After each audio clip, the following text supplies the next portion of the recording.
యేసుక్రీస్తు నామమున మీ అందరికీ శుభాభివందనాలు. రైట్. సో గుడ్ ఈవినింగ్ మీ అందరికీ. అపోస్తలుడైన పౌలు కొలస్సీ పత్రికకు రాసిన ఉత్తరాన్ని మనం గత కొన్ని వారాలుగా ధ్యానిస్తా ఉన్నాం.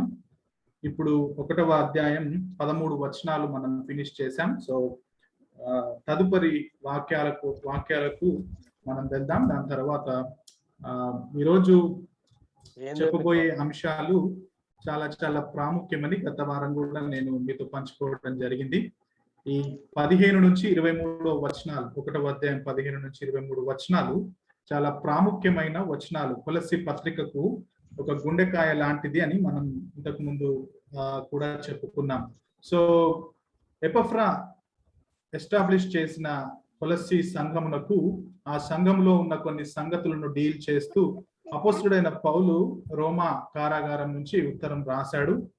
ఆయన కొన్ని ప్రాముఖ్యమైన సంగతులు మొదటి 2 అధ్యాయాల్లో ఆ కొలస్సీ సంఘంలో జరిగిన కొన్ని ఇబ్బందులను, కొన్ని సైద్ధాంతిక పరమైన విషయాలను కరెక్ట్ చేస్తూ మొదటి 2 అధ్యాయాలు రాశాడు. తర్వాత 2 అధ్యాయాలు ప్రాక్టికల్ అప్లికేషన్స్, అంటే అన్వయించుకొని ఏ విధంగా ఆ యొక్క క్రీస్తు యొక్క సిద్ధాంతాలను వ్యక్తిగత జీవితాలకు అన్వయించుకోవాలన్న విషయాలు రాశాడు అని చెప్పి మన ఇంట్రడక్షన్ లో కూడా నేర్చుకున్నాం. దాని తర్వాత సువార్త యొక్క ప్రాముఖ్యత, కృతజ్ఞత జీవితం, ఆ తర్వాత పౌలు చేసిన ప్రార్థన గురించి మనం గత 3 వారాలుగా ధ్యానిస్తా వస్తున్నాం. సరే, ఈ రోజు వాక్య భాగంలోకి మనం వెళ్దాం. ఈ రోజు 15వ వచనం 16వ వచనం మనం ధ్యానించబోతున్నాం.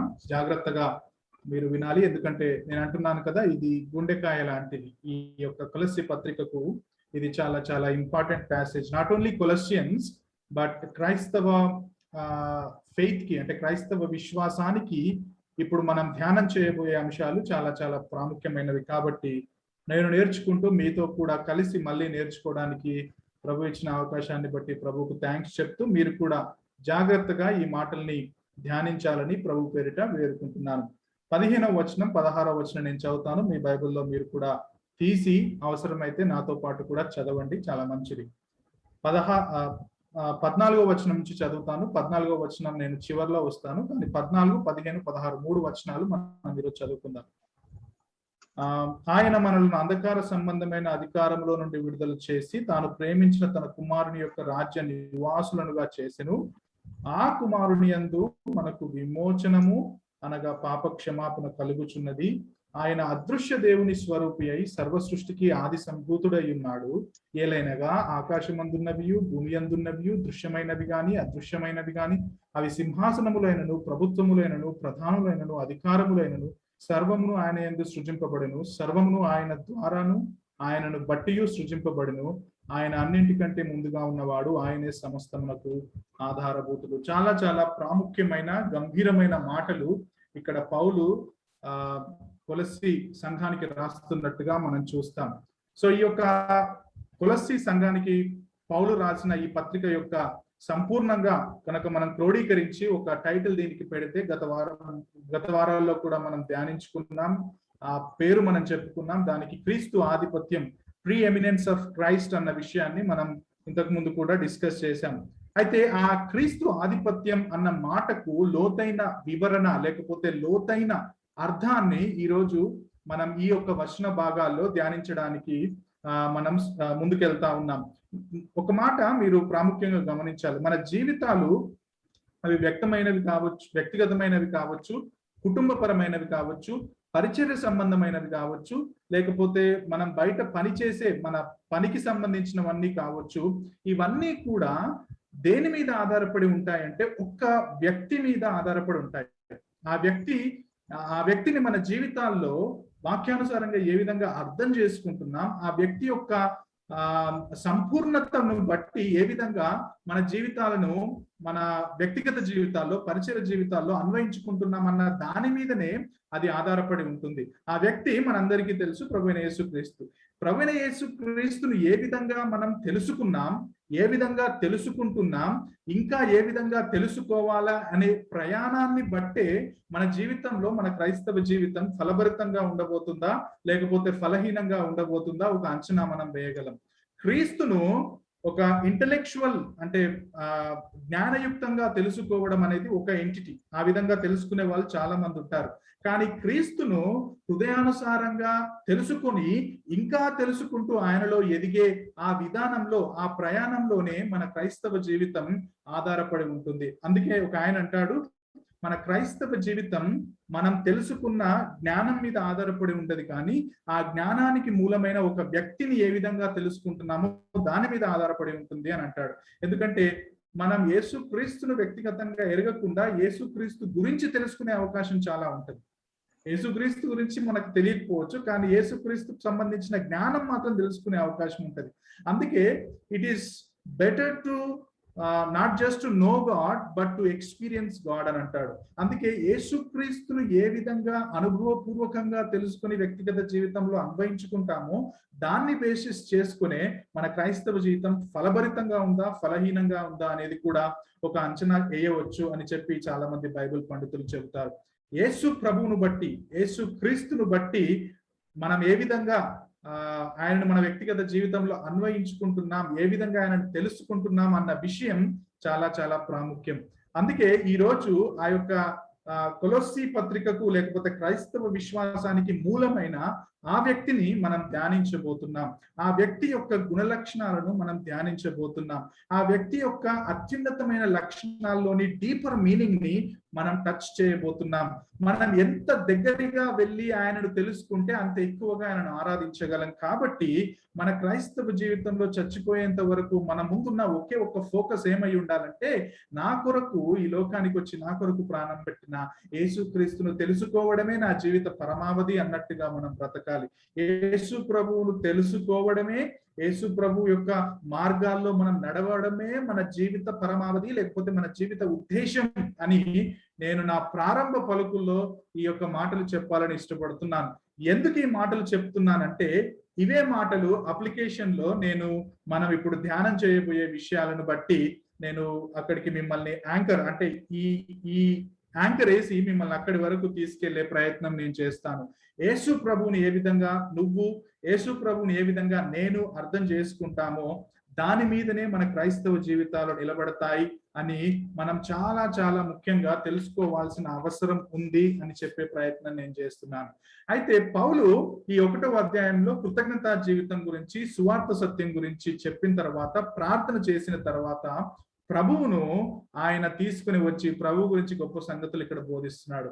ఎందుకు ఆయన ప్రార్థన తర్వాత యేసు ప్రభు గురించి బోధిస్తున్నాడు అని నేను స్టడీ చేసినప్పుడు చాలా మంది బైబిల్ స్కాలర్స్ ఏం చెబుతారంటే, ఈ యొక్క కొలస్సీ సంఘంలో మనం ఇంట్రడక్షన్ లో కూడా దీని గురించి మాట్లాడుకున్నాం, చాలా గలిబిలి చెలరేగింది. దేనికి ఆ గలిబిలి అంటే, ఈ కొలస్సీ సంఘంలోకి చాలా మంది తత్వవేత్తలు లేకపోతే జ్ఞానవాదులు వచ్చి వాళ్ళు క్రైస్తవ విశ్వాసానికి సంబంధించిన మూల సిద్ధాంతాలను ట్విస్ట్ చేశారు, లేకపోతే వక్రీకరించడం మొదలు పెట్టారు. ఆ యొక్క వక్రీకరించిన సిద్ధాంతాలను బట్టి ఇంపాక్ట్ అయిన కొలస్సీ సంఘాన్ని కాదు జ్ఞానవాదులు తత్వవేత్తలు చెప్పేది కాదు, మనకు మూల పురుషుడు అన్నింటికీ ఆది అయిన యేసు ప్రభు ఆయన ఉన్నాడు, ఆయనను బట్టి మన జీవితాలు కొనసాగింపబద్ధులమై ఉన్నాం. మీరు ఆయన గురించి పూర్తిగా తెలుసుకోవాలి. మీరు ఆయన ఏమై ఉన్నాడో మీకు ఇంకా తెలియట్లేదు కాబట్టి మీరు క్విక్ గా ఈ యొక్క ఫిలాసఫర్స్ దగ్గరికి లేకపోతే ఈ గ్నాస్టిక్స్ దగ్గరికి వెళ్తున్నారు. ఇదిగో నేను మీకు ప్రజెంట్ చేస్తున్నాను హూ క్రైస్ట్ ఈజ్, యేసుక్రీస్తు ఎవరో అని చెబుతూ ఆయన క్రీస్తును ఇక్కడ ప్రజెంట్ చేసినట్టుగా మనం చూస్తాం. యేసుక్రీస్తు ప్రభు 14వ వచనంలో ఆయన ద్వారా మనకు విమోచనాన్ని మొదలు పెడతాడు. ఈ విమోచన అనేది ఆయన చేసిన కార్యం, దాని గురించి మనం తర్వాత మాట్లాడుకుందాం. కానీ దాని కింద ప్రాముఖ్యంగా అసలు క్రీస్తు ఎవరు, అసలు ఈ క్రీస్తు ఎటువంటి గుణలక్షణాలు కలిగి ఉన్నాడు, ఈ క్రీస్తు ఎందుకు అంత ప్రాముఖ్యత ఇవ్వాల్సిన అవసరం వచ్చింది సంఘానికి లేకపోతే క్రైస్తవ విశ్వాసానికి అన్న విషయాలు పౌలు ఇక్కడ చాలా చక్కగా వివరించడం మనం చూస్తాం. ఈ యొక్క ఇప్పుడు మనం ఈ రోజు నెక్స్ట్ ఇంకో 1-2 వారాలు ధ్యానించబోయే అంశాలు క్రీస్తుకు సంబంధించిన లోతైన విషయాలు. ఇవన్నీ మీకు తెలుసు కావచ్చు, కానీ మనం ఎక్స్పోజిటరీ ప్రీచింగ్ లో పోయినప్పుడు మనకు తెలిసిన విషయాలే అయినా సరే మనం we have to be faithful to the scripture. మనం ఎంచుకున్న ప్యాసేజ్ కి మనం న్యాయం చేయాలి కాబట్టి మీరు తెలిసిన విషయాలైనా సరే తిరిగి మరొకసారి కలిసి మనం ఈ యొక్క కొలస్సీ పత్రికను ధ్యానించడానికి ప్రభు మనల్ని సిద్ధపరచును గాక. అసలు ఎందుకు యేసుక్రీస్తుకు ఈ ప్రాముఖ్యత? ఎవరు ఈ యేసుక్రీస్తు? ఈయనలో గల గొప్పతనం ఏంటి? అసలు క్రీస్తు చేసిన పనేంటి అన్న ఈ ప్రశ్నలకన్నింటికి జవాబులు ఇప్పుడు మనం ధ్యానం చేయబోయే విషయాల్లో లేకపోతే వచనాల్లో పౌలు రాసినట్టుగా మనం చూస్తాం. సో 13-14 వచనాలు చివరిలో చూద్దాం, కానీ 15వ వచనం నుంచి మీ యొక్క బైబిల్లో మీరు చూడండి. ఆయన మొట్టమొదటిగా క్రీస్తుని ఏ విధంగా చూపిస్తున్నాడు యేసు ప్రభునంటే, క్రీస్తు అదృశ్య దేవుని స్వరూపి అని అంటున్నాడు. ద ఫస్ట్ క్యారెక్టరిస్టిక్ ఏంటంటే, ఈ యేసుక్రీస్తు ఎవరు అంటే అదృశ్య దేవుని స్వరూపి. Jesus is the image of the invisible God అని ఉంటుంది. Jesus is the image of the invisible God. 15వ వచనంలో ఆ మాట ఉంటుంది. పౌలు ఎందుకు క్రీస్తుని గురించి ఇక్కడ వివరిస్తున్నాడు అనే ప్రశ్నకు ఇక్కడ ఈ తత్వవేత్తలు, ఈ జ్ఞానవంతులు క్రీస్తును సంఘంలో తప్పుగా ప్రజెంట్ చేస్తున్నారు, లేకపోతే క్రీస్తును వక్రీకరించి ప్రజెంట్ చేస్తున్నారు, లేకపోతే వాక్యానుసారమైన యేసుక్రీస్తును కాకుండా వాక్యానికి దూరమైన, వాక్యానికి వెలుపలైన యేసుక్రీస్తును సంఘానికి బోధించి ఆ కొలస్సీ సంఘంలో ఒక చిన్న గలిబిలిని లేపుతున్నారు. కాబట్టి పౌలు ఇక్కడ క్రీస్తును అదృశ్య దేవుని స్వరూపిగా ఆయన పరిచయం చేస్తున్నాడు. ఇక్కడ క్రీస్తు అదృశ్య దేవుని స్వరూపి అంటే కనబడని దేవుడు. మనందరికీ తెలుసు, దేవుడు ఆత్మ. అంటే ఆయనకు శరీరం ఉండదు, దేవుడు ఆత్మస్వరూపి. సో కనబడని దేవుడు, కంటికి కనిపించని దేవుడు యేసు క్రీస్తులో మానవావతారంగా, నరావతారంగా వచ్చాడు. ఆ యొక్క అదృశ్య దేవుని స్వరూపమే మనం యేసు క్రీస్తులో చూడొచ్చు అని ఇక్కడ పౌలు చెప్తున్నాడు. ఇంగ్లీష్ లో చాలా నచ్చుతుంది నాకు. Exact representation and manifestation of God అని ఉంటది. Exact representation and manifestation of God. ఆత్మ అయిన దేవుడు అదృశ్యమైన దేవుని యొక్క స్వరూపముగా యేసుక్రీస్తు ప్రభువు నరావతారిగా ఈ లోకానికి వచ్చాడు. అక్కడ అదృశ్య దేవుని స్వరూపి అంటే అర్థం అదే. బైబిల్ దేవుణ్ణి ఆత్మగా నిర్వచిస్తుంది. దేవుణ్ణి మనం మన కళ్ళతో చూడలేం. అందుకే 1 తిమోతి 1:17 ఇదే పౌలు తిమోతికి రాస్తుంటాడు, అక్షయుడును అదృశ్యుడును అద్వితీయ దేవునికి ఘనతయు మహిమయు యుగయుగములు కలుగును గాక. అదృశ్యుడైన దేవుడు ఇప్పుడు దృశ్యంలోకి వచ్చాడు. ఏ విధంగా వచ్చాడు? ప్రభువైన యేసు క్రీస్తు ద్వారా ఆయన తనను తాను నరావతారిగా ప్రకటించడం ద్వారా ఆ ఆత్మదేవుడు నరావతారిగా వచ్చినట్టుగా మనం అర్థం చేసుకోవాలి. మనం అదృశ్య దేవుణ్ణి చూడలేం, ఎందుకంటే ఆయన సమీపింపరాని తేజస్సులో వసించే అమరుండు. ఆయన గొప్పవాడు, ఆయన మహిమతో నింపినవాడు. ఆయనను మనం చూడలేం, కానీ ఎవరిలో దేవుడు తనను తాను ప్రకటించుకున్నాడంటే ప్రభువైన యేసు క్రీస్తులో ఆయన తనను తాను ప్రకటించుకున్నాడు. ఆయన అదృశ్య దేవుని స్వరూపిగా ఈ భూమికి ఏతించాడు. యోహాను సువార్త 1:18 ఎవడును ఎప్పుడైనను దేవుని చూడలేడు, తండ్రి రొమ్ముననున్న అద్వితీయ కుమారుడే ఆయన్ను బయలుపరచెను. యేసు క్రీస్తు ఆ అదృశ్య దేవుణ్ణి తనలో మనకు బయలుపరిచెను. యేసుక్రీస్తు ప్రభు ఆ దేవుణ్ణి తనలో మనకు బయలుపరచును. ఎలా బయలుపరచును? అదే యోహాను సువార్త 14:8-9 ఫిలిప్ అంటాడు, యేసు ప్రభువా తండ్రిని మాకు కనపరుచు, మాకంతే చాలు అని చెబితే యేసు అంటాడు, నన్ను చూచిన వాడు తండ్రిని చూచి ఉన్నాడు. I am the exact representation and manifestation of God himself అని యేసుక్రీస్తు చెప్పడం యోహాను సువార్త 14:8-9 మనం చూస్తాం. 10వ వచనంలో అంటాడు, తండ్రి యందు నేను, నా యందు తండ్రి ఉన్నాడని నువ్వు నమ్ముటలేదా అని ఆయన ఫిలిప్పుతో అన్న మాటలు మనందరికీ తెలుసు. సో యేసు ప్రభు ఆ అదృశ్య దేవుని స్వరూపిగా ఈ లోకానికి వచ్చాడు. జపాన్ కి మిషనరీస్ గా వెళ్ళిన కొంతమంది మిషనరీస్ మొట్టమొదటిసారిగా వెళ్ళినప్పుడు అక్కడ ఇంగ్లీష్ నేర్చుకోవాలని బాగా ఆశపడ్డ ఒక యవనస్తుడికి యోహాను సువార్త బుక్ ఇచ్చారట. ఇచ్చేసి ఇది ట్రాన్స్లేట్ చేయి మీ జపాన్ భాషలో అని చెబితే ఆ వ్యక్తి దాన్ని ట్రాన్స్లేట్ చేస్తూ చదువుతా ఉన్నాడు. చదివిన తర్వాత యేసు ప్రభు గురించిన సంగతులన్నీ తెలుసుకొని చదువుతున్నప్పుడు ఆయన కొంత ఫ్రస్ట్రేట్ అయ్యాడు. ఏంటిది, హూ ఇస్ దిస్ మ్యాన్, ఈయనేంటి ఈ విధంగా చేస్తున్నాడు అని చెప్పి వాళ్ళ దగ్గరికి వెళ్ళి ఆయన అన్నాడంట, హూ ఇస్ దిస్ క్రైస్ట్, ఎవరి క్రీస్తు, నాకు తెలిసి ఈయన మనిషి అయి ఉండడు, కంపల్సరీ ఈయన దేవుడే అయి ఉండాలి అని అన్నాడట. నాకు తెలిసి ఈ యొక్క పుస్తకం ద్వారా ఈయన మనిషి అయి ఉండడు, ఈయన దేవుడే అయి ఉండాలి అని అన్నాడట. సో యేసుక్రీస్తు ఎవరు అని అంటే, the first point Paul is making here, he is the invisible image, visible image of the invisible God అని అంటాడు. యేసుక్రీస్తు ప్రభువు ఆ అదృశ్య దేవుని స్వరూపిగా ఈ లోకానికి వచ్చాడు. మనిషి నరుడు అంటే నరుడు నువ్వు నేను మనిషి దేవుని పోలికలో మొట్టమొదటిసారిగా చేయబడ్డాడు. అందుకే ఆది కాండంలో మనం ఆ మాట చదువుతాం, నరులను మన పోలికలో చేయుదము రండి అని అంటాడు. సో మనిషి దేవుని యొక్క పోలికలో చేయబడ్డాడు, కానీ సంపూర్ణంగా చేయబడలేదు, సంపూర్ణంగా దేవుని పోలికలో చేయబడలేదు. ఆయన గుణలక్షణాలు కొన్ని మాత్రమే మనం ఈ లోకంలో చూపించగలం. మనిషి ఆ దేవుని పోలికలో చేయబడ్డాడు, కానీ పాపము చేత ఆ యొక్క ఇమేజ్ ఏమైపోయిందంటే పగిలిపోయింది, పాపము చేత మలినమైపోయింది, పాపము చేత కల్మషమైపోయింది.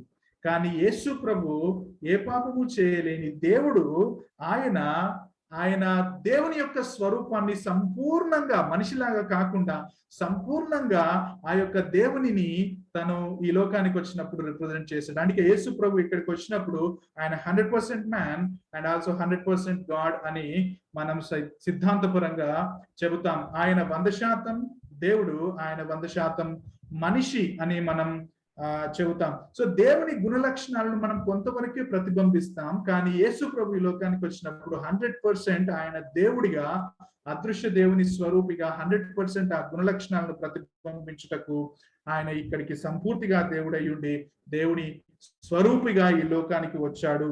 అందుకే అదే కొలస్సీ పత్రిక 1:19 మాట ఉంటది, ఆయన యందు సర్వ సంపూర్ణత అంటే దైవత్వం, సంపూర్ణమైన దైవత్వం ఆయనలో నివసిస్తుంది.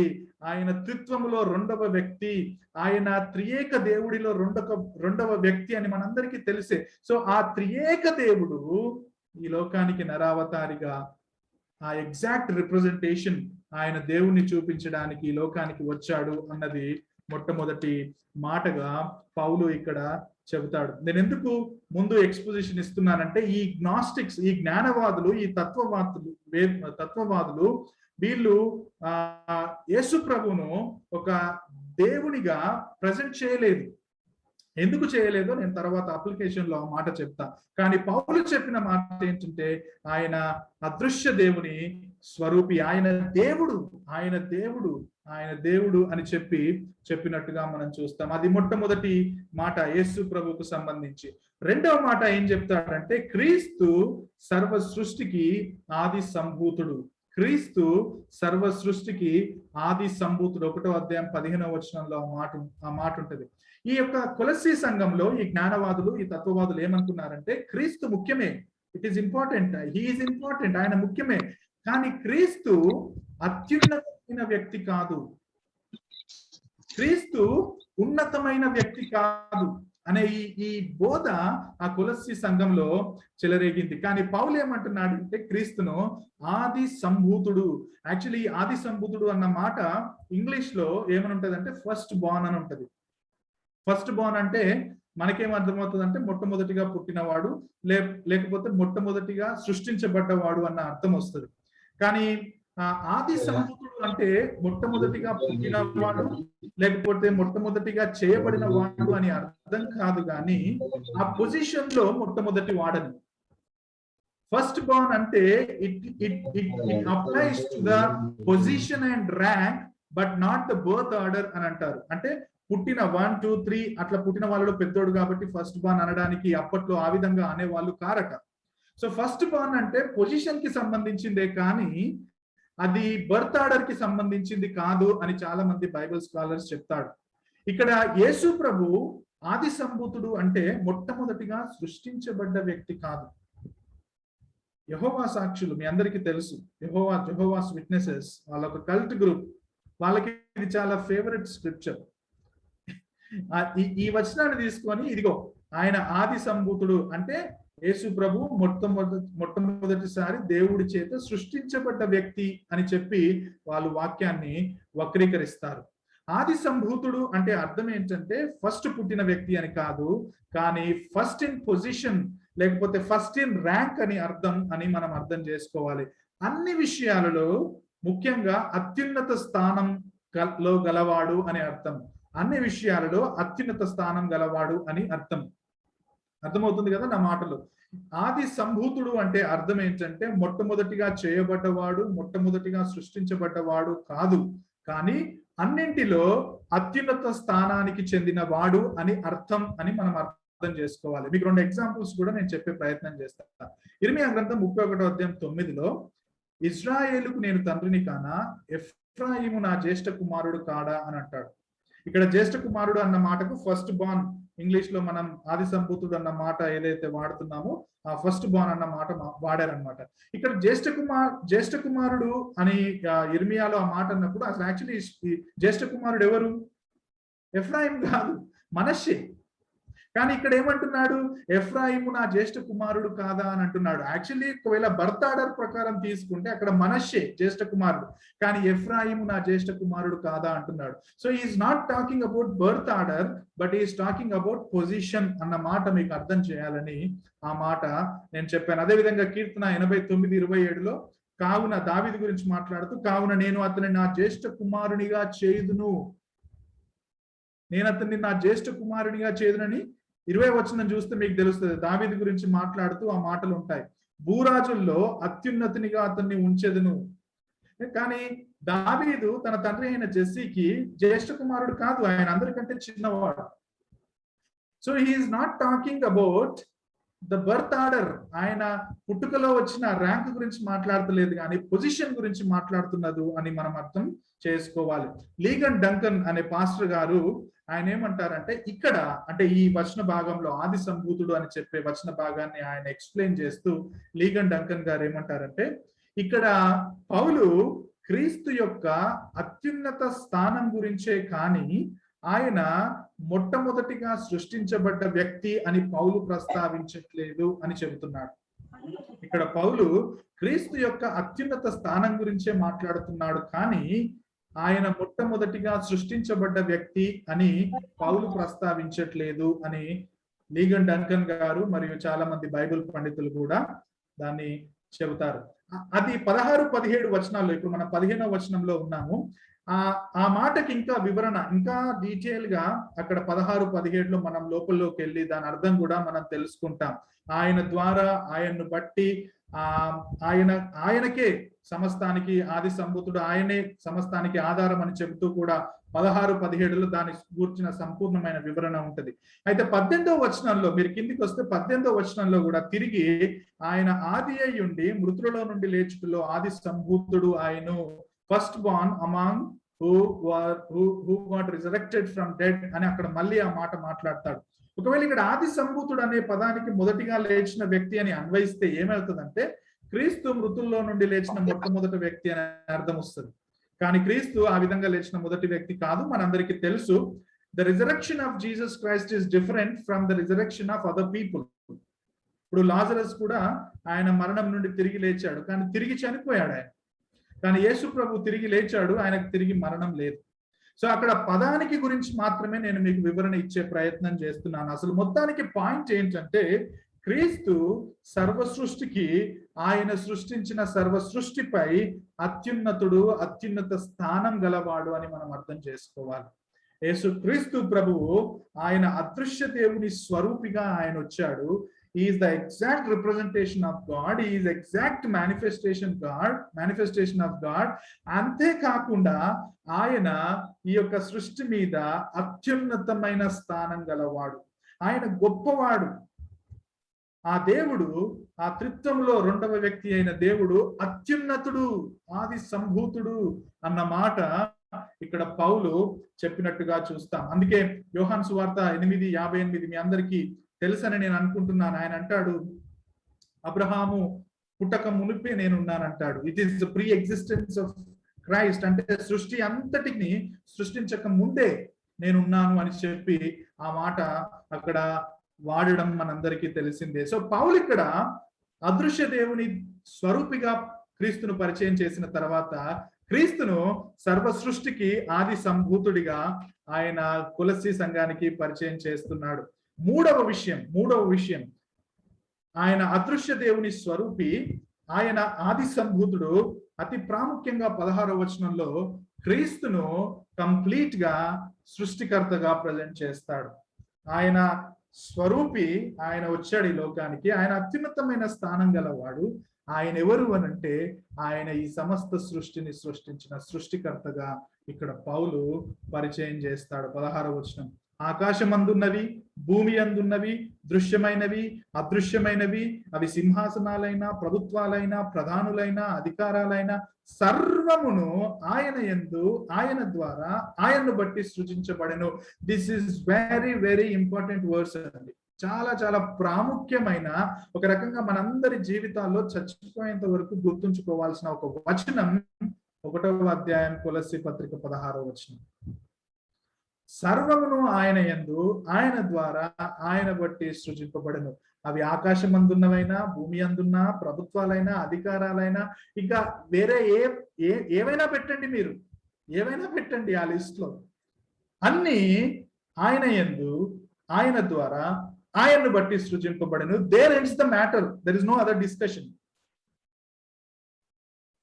And this is very very important words in the entire Bible. నేను చెప్పగలుగుతాను మొత్తం బైబిల్లో అతి ప్రాముఖ్యమైన ఒక వచనం కొలస్సీ పత్రిక 1:16. ఆయన ఆది సంభూతుడని ఇప్పుడే మాట్లాడుకున్నాం. నేను అందుకే చెప్పాను, తర్వాత వివరణాత్మకంగా తెలుసుకుంటాం. అత్యున్నతమైన స్థానంలో ఆయన ఉన్నాడన్న అర్థం ఏంటంటే ఈ యొక్క సర్వ సృష్టిని సృష్టించింది ఆయనే కాబట్టి ఆయన అత్యున్నత స్థానంలో ఉన్నవాడు. హి is the creator of the world. కొంతమంది క్రీస్తును ప్రవక్తగా మాత్రమే చూస్తారు. కొంతమంది క్రీస్తును దేవుని కుమారునిగా మాత్రమే చూస్తారు. అవి ఈ రోజు మొదలైన బోధలు కాదు. అవి నిన్ననో మొన్ననో వచ్చిన బోధలు అసలే కాదు. క్రీస్తు ప్రవక్త, లేకపోతే క్రీస్తు కేవలం దైవ కుమారుడు అన్న బోధలు ఈ మధ్యలో వచ్చినవి కావు. ఆ రోజు నుంచి కూడా ఈ బోధలు ఉన్నాయి క్రైస్తవ్యంలో. ఈ బోధలు చాలా మంది క్రైస్తవులను ఇబ్బంది పెట్టాయి. చాలా మంది క్రైస్తవులను గలిబిలికి గురి చేశాయి. కొంతమంది క్రైస్తవులను చాలా లోతుల్లోకి వెళ్ళి పరిశోధన చేయించడానికి కూడా ఇవి చాలా సహాయం చేస్తాయి. ఈరోజు వచ్చిన విషయాలు కాదు. ఇంకా కొందరైతే తీవ్రంగా వెళ్ళి క్రీస్తు దేవుడు కాదు అనే తీవ్ర దేవదూషణ కూడా ఈ మధ్యలో చేస్తుంటారు. ఆనాడు కూడా చేశారు.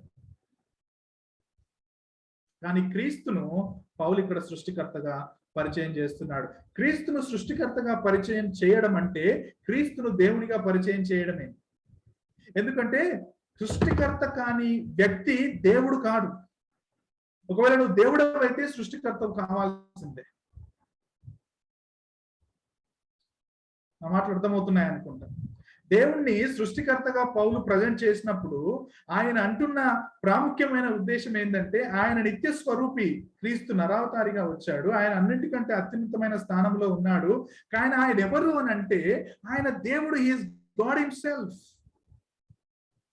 ఆ గాడ్ హిమ్సెల్ఫ్ అంటే ఆయన దేవుడు అని చెప్పడానికి పౌలు ఎంచుకున్న ఒక లక్షణం, యేసు ప్రభువులో ఉన్న ఒక క్యారెక్టరిస్టిక్ ఏంటంటే he is the creator himself. ఆయన సృష్టికర్త అని ఇక్కడ పరిచయం చేస్తున్నాడు. ఈ సృష్టిలో ఉన్న అన్ని సర్వం ఆయన ద్వారా, ఆయన యందు, ఆయనను బట్టి సృజింపబడ్డాయి. దాన్ని మళ్ళీ డీటెయిల్ గా ఎక్స్ప్లెయిన్ చేస్తాడు పౌలు. ఆకాశం అందున్నవి, భూమి అందున్నవి, అవి కనబడ్డవి, కనపడనివి. అంటే ఇంకా ఏది మిస్ అయ్యే ఛాన్స్ లేదు. నువ్వేదైనా తీసుకో, ఈ భూమి మీద ఉన్నది, ఆకాశం మీద ఉన్నది, ఏదైనా తీసుకో. దానికి కూడా పౌలు ఏమంటున్నాడంటే సర్వము ఆయన యందు, ఆయనను బట్టి సృజింపబడింది. ఏంటా సర్వము? ఆకాశం అందున్నవి. ఏంటవి ఆకాశం అందున్నవి? గ్రహాలు, నక్షత్రాలు, పాలపుంతలు, మేఘాలు. ఇవన్నీ ఎవరు చేశారు? ఇవన్నీ యేసు ప్రభు చేశారు. సూర్యుడు మనందరికీ చాలా పరిచయం కదా. రోజు పొద్దున్నే మనం పలకరిస్తాడు, రోజు పొద్దున్నే మనకు వెలిగిస్తాడు, మధ్యాహ్నం వరకు మనకు కాస్త మంటనిస్తాడు, సాయంత్రం చక్కగా సంధ్యా సమయానికి చల్లని వాతావరణాన్ని మనకిచ్చి సాయంత్రానికి మళ్ళీ తన ఇంటికి తాను వెళ్ళిపోతాడు.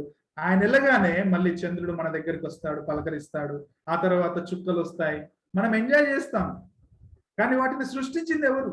సూర్యుని మధ్య భాగానికి మనం వెళ్తే, ద కోర్ ఆఫ్ సన్, అక్కడికి వెళ్తే 27 మిలియన్ ఫారెన్ హీట్ డిగ్రీల వేడి ఉంటదంట. అది పూర్తిగా మన మీద వేసి ఉంటే ఈ పాటికి మాడి మసైపోయే వాళ్ళం. మనకి ఎంత అవసరమో అంత మనకు దొరుకుతుంది. 151.61 మిలియన్ కిలోమీటర్ల దూరం ఉన్న సూర్యుడి నుంచి 151.61 మిలియన్ కిలోమీటర్ల దూరం ఉన్న సూర్యుడి నుంచి మన దగ్గరికి కాంతి వేగంతో మనకు వస్తున్న లైట్ 8 నిమిషాల 20 సెకండ్లో వస్తుంది. క్యాలిక్యులేషన్స్ నేను మామూలుగా చదువుతా ఉంటే హౌ గ్రేట్ ఇట్ ఈస్, ఎంత గొప్ప సృష్టి. మనకు ఓన్లీ ఆ గోళమే కనబడుతుంది సూర్యుడు అని చెప్పి. మీరు ఒక్కసారి గూగుల్లోకి వెళ్ళి సూర్యుని గురించి డీటెయిల్స్ చదవండి, ఆ గ్రహం గురించిన డీటెయిల్స్ చదవండి.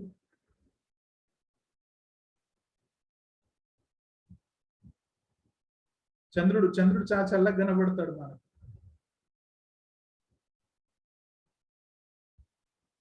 సృష్టిని అందంగా ఉంది లేకపోతే చాలా చక్కగా ఉంది అని చెప్పి అనుభవిస్తాం, కానీ ఆ సృష్టి వెనకాల లేకపోతే ఆ సృష్టికి సంబంధించిన క్యాలిక్యులేషన్స్ ఒక్కసారి మీరు వెళ్ళి కనుక చూస్తే, ఇంత అద్భుతమైన సృష్టి వెనకాల సృష్టికర్త ఉన్నాడు అని ఒప్పుకొని తీరాల్సిందే. బిగ్ బ్యాంగ్ థియరీ అని చాలా మంది మాట్లాడుతూ ఉంటారు. బిగ్ బ్యాంగ్ థియరీ మీకు ఎంతమందికి తెలుసో తెలియదో నాకు తెలియదు, కానీ బిగ్ బ్యాంగ్ థియరీ ఏంటంటే, సృష్టిలో ఒక పెద్ద విస్ఫోటనం జరిగింది, శూన్యంలో ఒక పెద్ద విస్ఫోటనం జరిగింది. ఆ విస్ఫోటనం జరిగినప్పుడు ఈ గ్రహాలు, ఈ నక్షత్రాలు ఇవన్నీ కూడా దేని ప్లేస్ లోకి దాని వెళ్ళి ఆ విధంగా తమ యొక్క బాధ్యతలు నిర్వర్తిస్తున్నాయి. ఆ విధంగా వెళ్ళిపోయి ఆ విస్ఫోటనం ద్వారా వచ్చిందే సృష్టి అని చెప్పి బిగ్ బ్యాంగ్ థియరీ చెబుతా ఉంది. ఒక పెద్ద ఎక్స్ప్లోజన్ వల్ల వచ్చింది అని. కానీ ఇక్కడ పాయింట్ ఏంటంటే, దీనికి ఒక ఆయన చాలా చక్కగా ఒక మాట అంటాడు. ఒక పెద్ద పుస్తకాల లైబ్రరీలో పెద్ద ఎక్స్ప్లోజన్ జరిగింది అనుకోండి, పెద్ద బాంబు పెట్టారు, పెద్ద ఎక్స్ప్లోజన్ జరిగింది లైబ్రరీలో. దాని నుంచి బయటకు వచ్చేవి ఎన్సైక్లోపీడియా బ్రిటానికాలు రావు, లేకపోతే మెరియం వెబ్స్టర్ డిక్షనరీలు రావు అని అంటాడు ఆయన.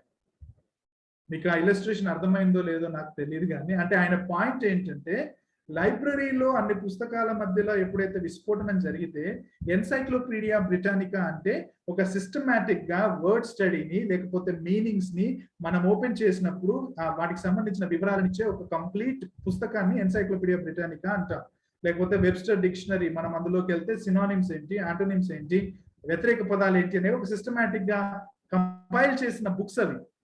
సో విస్ఫోటనం జరిగినప్పుడు ఇంత చక్కగా అమర్చబడిన పుస్తకాలు మన చేతుల్లోకి రావు.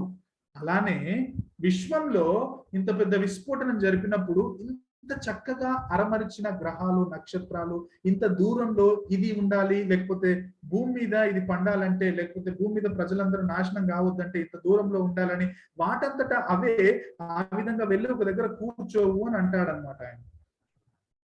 ఎంత నిజం! ఆ గ్రహాల పొందిక, ఆ గ్రహాల నడవడిక అవన్నీ చూసినప్పుడు వాటంతటా అవే జీవం లేని ఆ గ్రహాలు ఏ విధంగా ఆ విధంగా ఉంటాయి అన్న ప్రశ్న మనం వేసుకుంటే, దాని వెనకాల ఒక వ్యక్తి ఉండాలి, ఒక సృష్టికర్త ఉండాలని మనకు అర్థమవుతుంది. మీకు విషయం చెప్పన్నా, 3 సెకండ్లకు ఒక నక్షత్రాన్ని మనం లెక్క పెట్టుకుంటూ పోతే, 3 సెకండ్స్ కి ఒక నక్షత్రాన్ని లెక్క పెట్టుకుంటూ పోతే 100 సంవత్సరాల తర్వాత కూడా మనం కంప్లీట్ గా లెక్క పెట్టిన నక్షత్రాల సంఖ్య టోటల్ నక్షత్రాల సంఖ్యలో 5% మాత్రమేనట. మాట అర్థమవుతున్నాయి అనుకుంటా. మొత్తం సంఖ్యలో 3 సెకండ్లకు ఒక నక్షత్రాన్ని లెక్క పెట్టుకుంటూ 100 సంవత్సరాల తర్వాత మనం ఒక్కసారి వెనక్కి తిరిగి చూస్తే ఎన్ని నక్షత్రాలు లెక్క పెట్టామంటే 5% మాత్రమే లెక్క పెట్టాం. అన్ని నక్షత్రాలు ఉన్నాయి ఆకాశంలో. ఎవరు వాటిని సృష్టించారు? పౌలు అంటున్నాడు, యేసుక్రీస్తు ప్రభువు సృష్టికర్త. ఆకాశమందున్నవన్నీ కూడా ఆయనను బట్టి, ఆయనను ద్వారా సృజించబడును అని అంటున్నాడు. నువ్వు ఎప్పుడైనా ఆకాశం వైపు చూసినప్పుడు, చంద్రుని వైపు చూసినప్పుడు, సూర్యుని వైపు చూసినప్పుడు, నక్షత్రాల వైపు చూసినప్పుడు ఒక్కసారి గుర్తుపెట్టుకో, నీ వెనకాల యేసుక్రీస్తు ప్రభు ఉన్నాడు.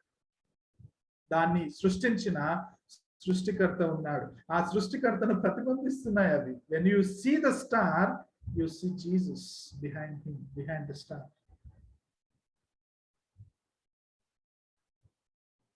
హెబ్రీ 1:2-3 మనందరికి తెలిసిన వాక్యం. ఆయన ద్వారా ప్రపంచములను నిర్మించెను. ఆ టైంలో నానా విధమైన అని చెబుతూ, తర్వాత ఇప్పుడైతే తన కుమారుని ద్వారా అని చెబుతూ, ఆయన ద్వారా అంటే యేసుక్రీస్తు ద్వారా ప్రపంచములను నిర్మించెను అంటాడు హెబ్రీ గ్రంథకర్త. జంతువులు, పక్షులు, జలచరాలు ఇవన్నీ ఎక్కడి నుంచి వచ్చాయి? వీటన్నింటినీ సృష్టించిన సృష్టికర్త. వృక్షాలు, కీటకాలు ఇవన్నీ వాటంతట అవి ఉద్భవించలేదు. వాటికంత సీన్ లేదు, వాటికంత సామర్థ్యం కూడా లేదు. ఇవన్నీ మన కంటికి కనబడేవి. మన కంటికి కనబడనివి కూడా ఎన్నో జీవాలు ఉన్నాయి ఈ లోకంలో. వాటన్నిటిని ఎవరు సృష్టించారు? యేసుక్రీస్తు ప్రభువు సృష్టించారు. మన ఇంట్లో చాలా చీమలు తిరుగుతూ ఉంటాయి. చీమలకు బాగా వేదాంత పరమైన అర్థాన్నిచ్చి ప్రసంగించే వాళ్ళు కూడా చాలా మంది ఉంటారు. బైబిల్లో ఆ చీమ గురించిన సంగతి ప్రొవర్బ్స్ లో రాశారు కాబట్టి దాని గురించి చాలా ఎక్కువ మంది కూడా మాట్లాడతారు. మంచిది, ఆ చీమలను చూసి మనం నేర్చుకోవాల్సిన విషయం కూడా ఉంది. కానీ ఆ చిన్న చీమను చూసినప్పుడు ఆ చిన్న చీమను సృష్టించింది కూడా యేసుక్రీస్తు ప్రభు అని మనం ఎప్పుడైతే తెలుసుకుంటామో, that will help you to glorify God. అంటే ఆ దేవుణ్ణి అనుభవించడానికి, ఆయన ఇంకా ఆరాధించడానికి, ఆయన కృతజ్ఞతలు చెప్పడానికి, ఆయన ఎంత గొప్పవాడో తెలుసుకోవడానికి ఆస్కారం ఉంటుంది.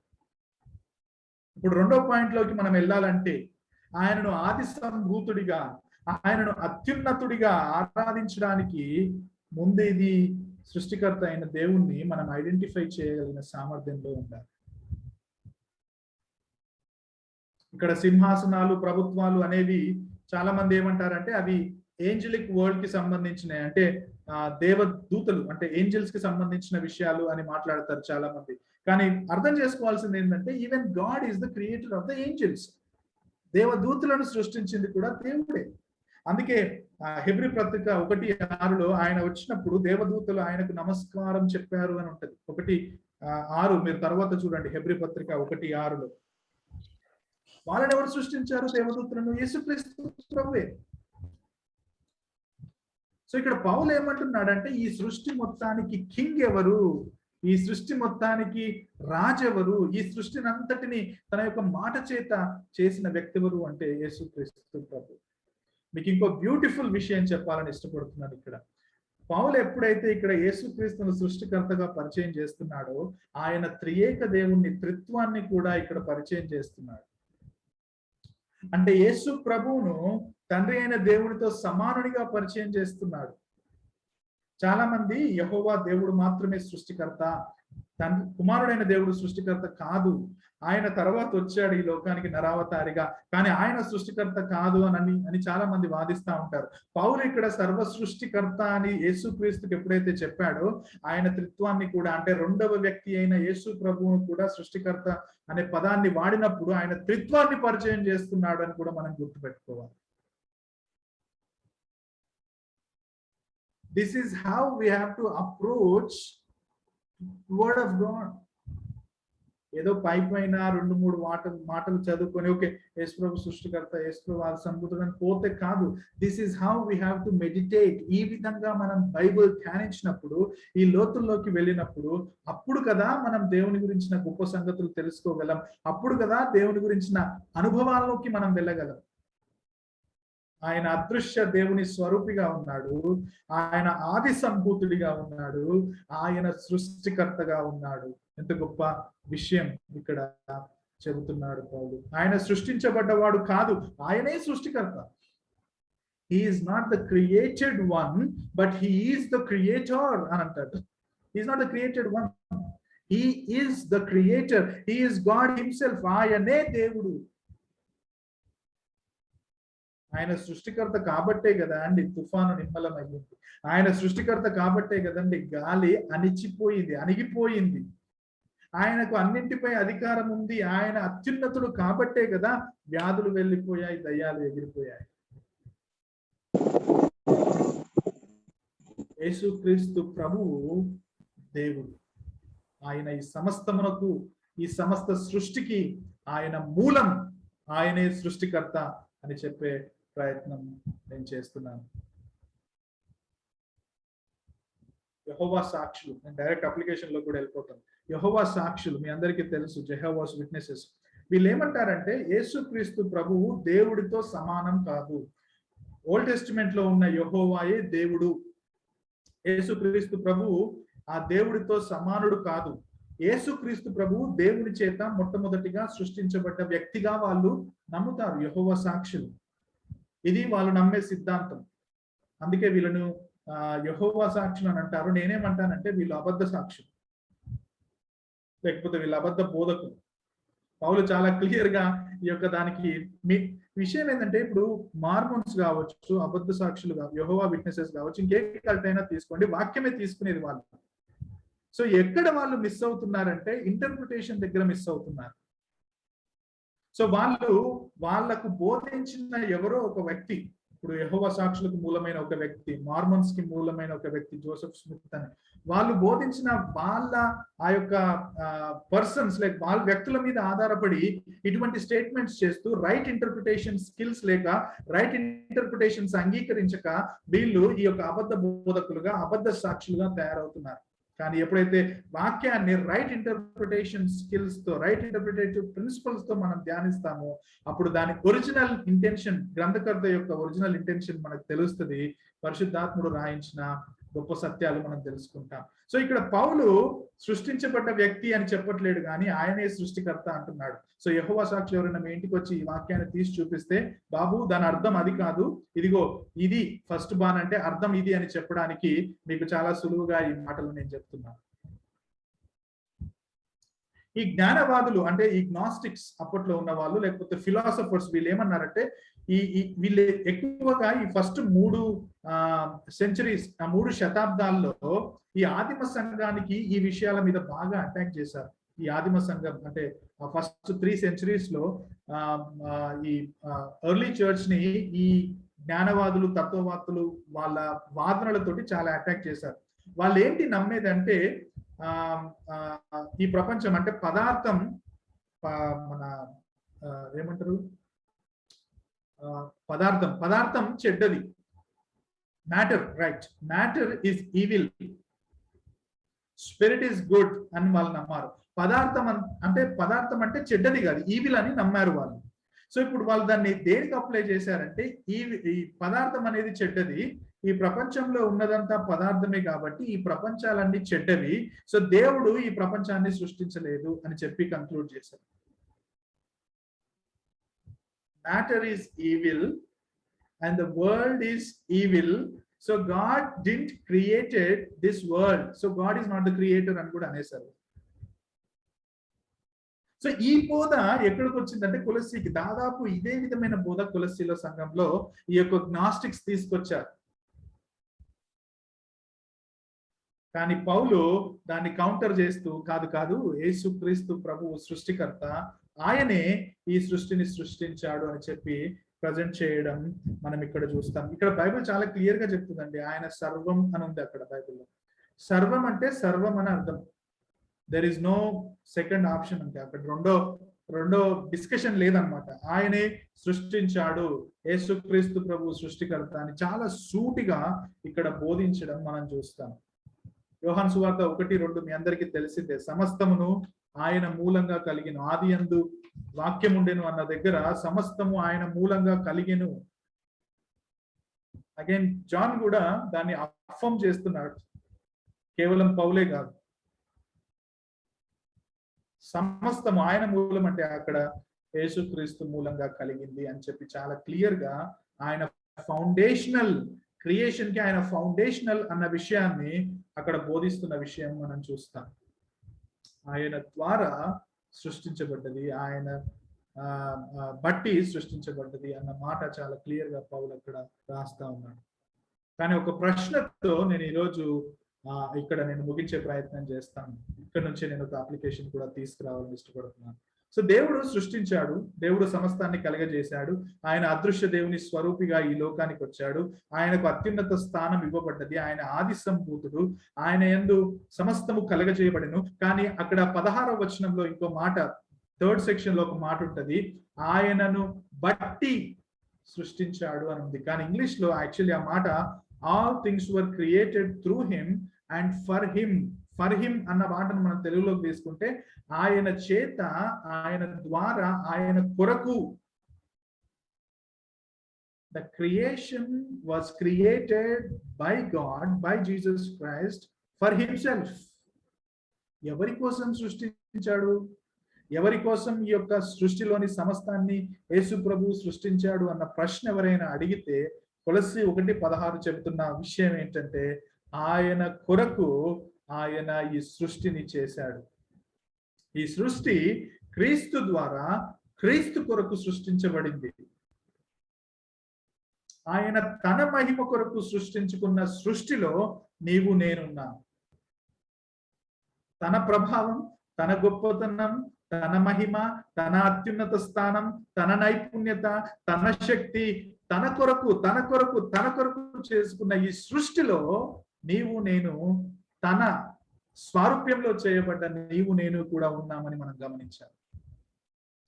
ఈ లోకంలో ఆయన గ్రహాలను, నక్షత్రాలను, పశుపక్షాదులను, జలచరాలను అన్నిటినీ చేశాడు. కానీ అన్నిటికంటే గొప్పగా ఆయన మనిషిని తన స్వారూప్యంలో, తన పోలికలను ప్రతిబింబించే వ్యక్తులుగా చేశాడు. ఎందుకు చేశాడు? తన మహిమ కోసం, తన గొప్పతనం కోసం, తన అత్యున్నత స్థానం కోసం, తన నైపుణ్యత కనపరుచుకోవడం కోసం, తన కోసం చేసుకున్నాడు ఈ సృష్టిని. నీ కోసం, నా కోసం కాదు. ఆయన కోసం చేసుకున్న ఈ సృష్టిలో నీవు నేను భాగం, అంతే. కానీ ప్రశ్న ఏంటంటే, ఇది నా జీవితం, ఇది నీ జీవితం, ఇది నా ఇష్టం, నా జీవితం నా ఇష్టం అని చేసే మన ప్రశ్నలకు ఈ యొక్క 1వ అధ్యాయం 16వ వచనం సూటిగా ఇంకో ప్రశ్న అడుగుతుంది. అవునా, నీ జీవితమా? నీకోసం నువ్వు చేయబడ్డావా? నీకోసం నువ్వు సృష్టించబడ్డావా? నీకోసం నువ్వు రక్షించబడ్డావా?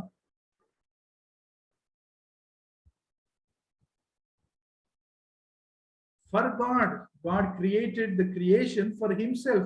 ఆ క్రియేషన్ లో నీవు నేనున్నా. నీవు నేను ఆయన స్వరూపంలో చేయబడ్డ నీవు నేను కూడా మన కొరకు మనం చేయబడలేము, కానీ దేవుని కొరకు, దేవుని మహిమ కొరకు చేయబడ్డామన్న సత్యాన్ని మనం అంగీకరించాలి. We are created not for ourselves, but we are created for God. We are created for God's glory.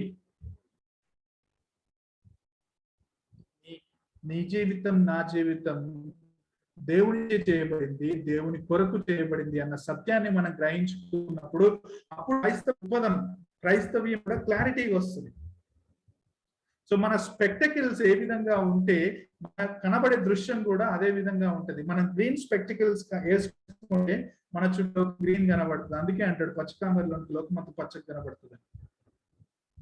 So నువ్వు నా జీవితం నేనే అన్న స్పెక్టికల్స్ తో చూస్తే ఆ స్వార్థపూరితమైన జీవితమే నీకు కనబడుతుంది. కానీ ఈ జీవితం నాది కాదు, దేవుడు నన్ను సృష్టించాడు, దేవుడు నన్ను ఎన్నుకున్నాడు, ఎందుకోసం అంటే దేవుని కొరకు అన్న స్పెక్టికల్స్ తో నువ్వు చూస్తే నీ క్రైస్తవ జీవితం, నా క్రైస్తవ జీవితం ఆ క్రీస్తు మహిమ యొక్క ఉద్దేశం గురించి జీవించడానికి సిద్ధపడుతుంది.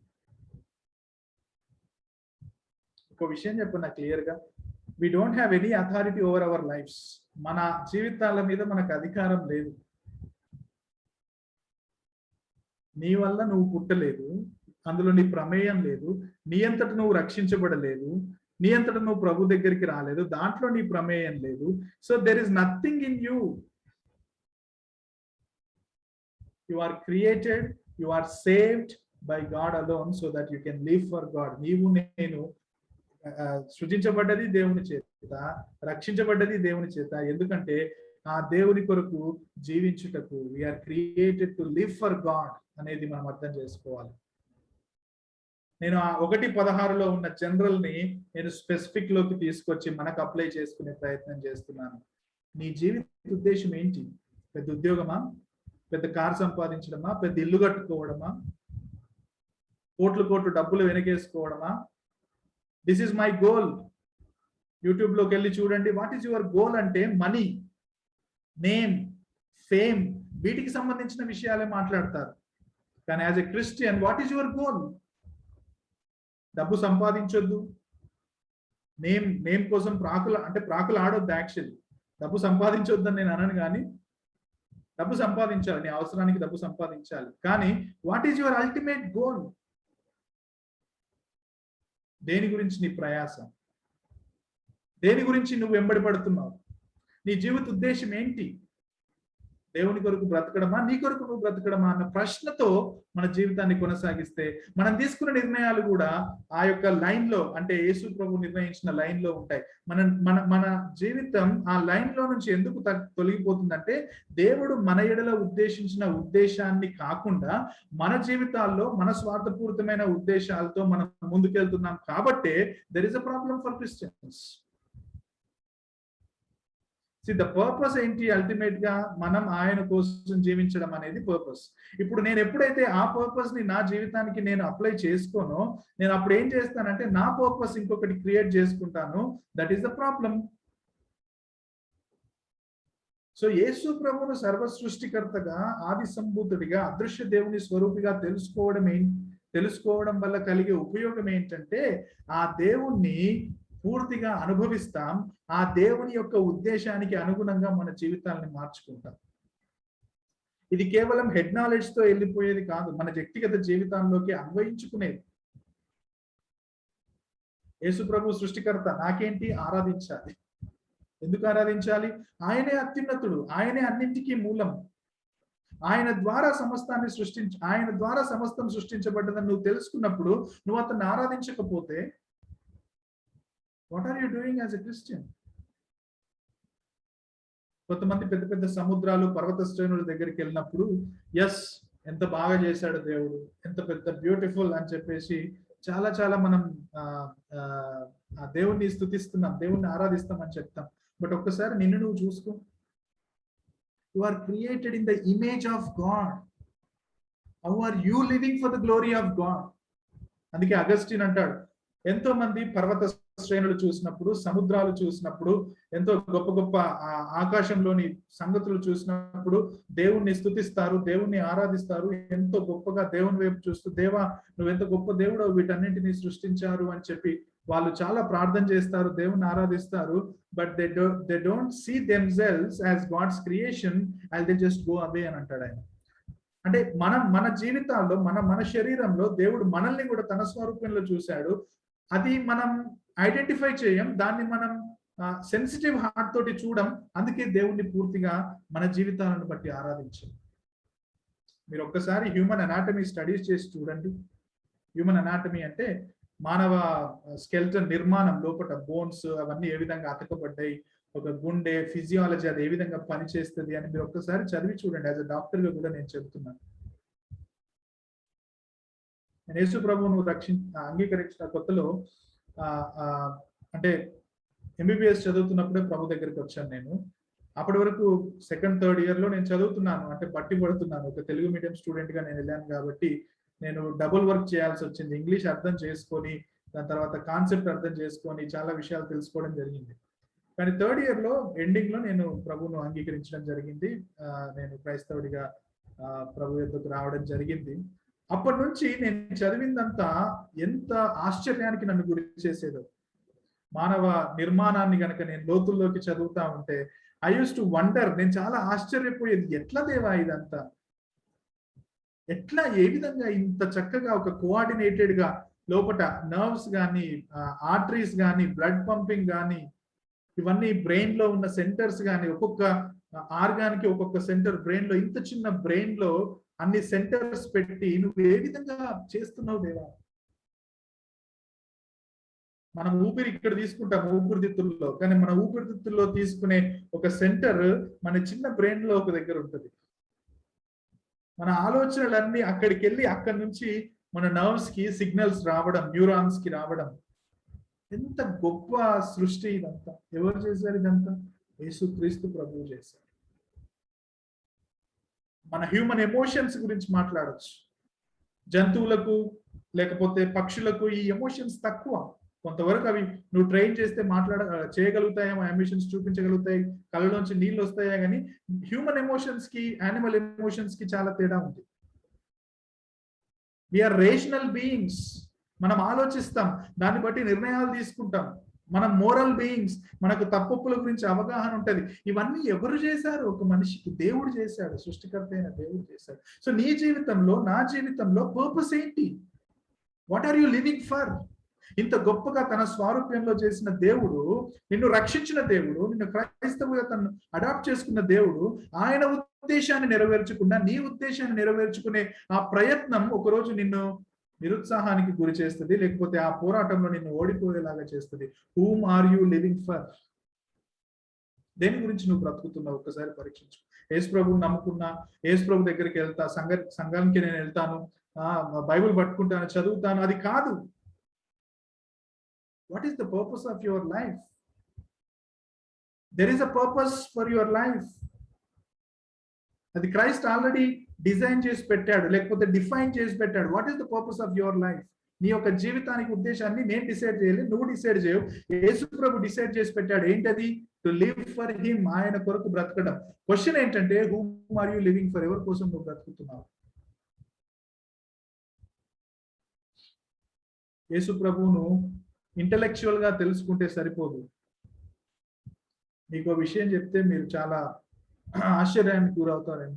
స్థానిక సంఘాల్లో 50% కంటే తక్కువ, 50% కంటే ఎక్కువ, 50% కంటే ఎక్కువ, మేబీ 60-70 కూడా కావచ్చు, యేసు ప్రభువును ఇంటలెక్చువల్ గా తెలుసుకున్న వాళ్ళే ఎక్కువ ఉంటారు.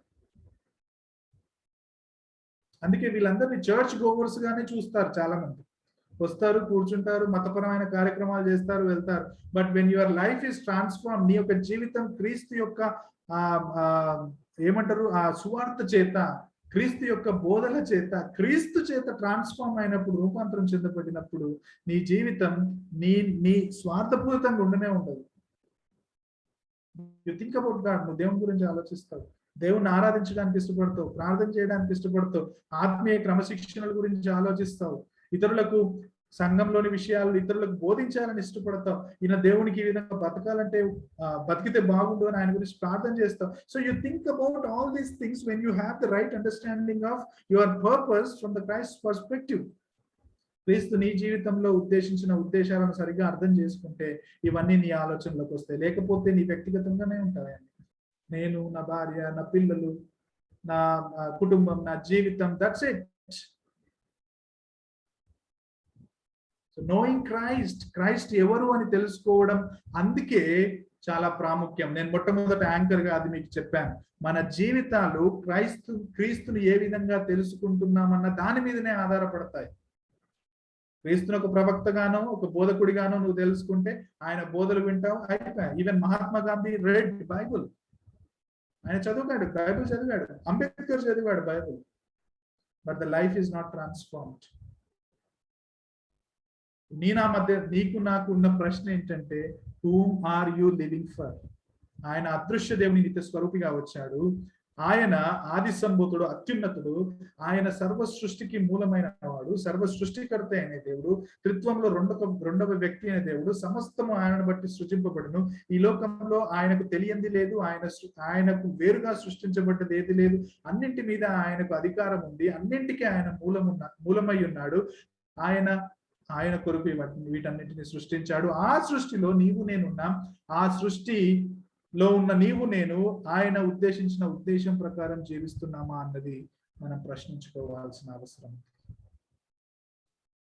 సో ఆ ఒక్క ప్రశ్నతో నేను ఈరోజు నా ప్రసంగాన్ని ముగిస్తాను. ఏంటంటే, ఎవరి కోసం జీవిస్తున్నాం?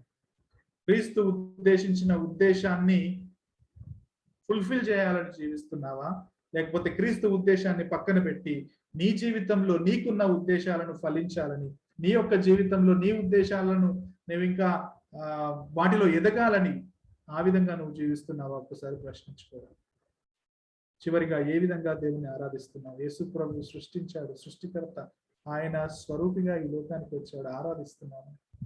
When you know who Christ is, the first response should be worship.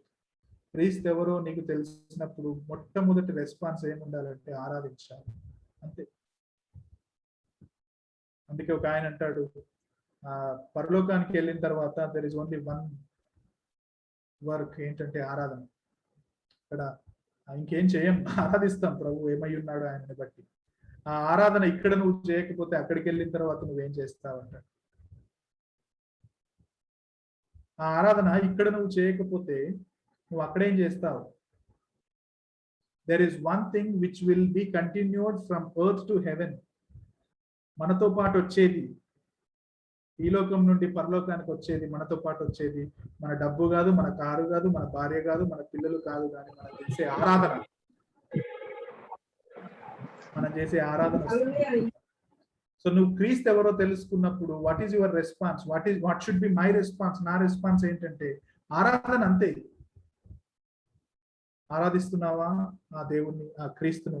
ఆ తర్వాత ఆ ఉద్దేశాన్ని మన జీవితంలో ఫుల్ఫిల్ చేయడానికి మనం అడిగేస్తున్నాము.